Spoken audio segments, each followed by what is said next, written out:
घर में दिए किसी दूसरे पक्षी ने अंडे। तो दोस्तों जैसे ही आज मैं छत पर गया मैंने देखा आज बहुत ही ठंडी ठंडी हवाएं चल रही थी और हवाओं के चलने से देख सकते हैं आप पूरी तरह से ग्रीन नाइट हमारी कॉलोनी की उड़ गई थी।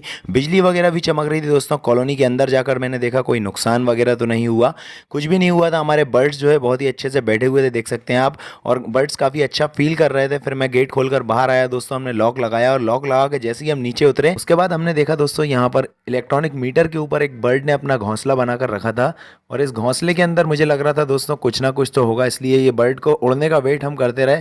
थोड़ी देर के बाद जब ये बर्ड उड़ गया उसके बाद हमने देखा इसके नीचे यहाँ पर 2 अंडे देखने को मिले दोस्तों। तो देख सकते हैं ये 2 अंडे यहाँ पर कितने सुंदर ये अंडे हैं। आगे इन अंडों का क्या होता है दोस्तों देखने के लिए हमारे चैनल को सब्सक्राइब करें। कैसा लगा आज का वीडियो कमेंट करके बताएं। थैंक यू दोस्तों।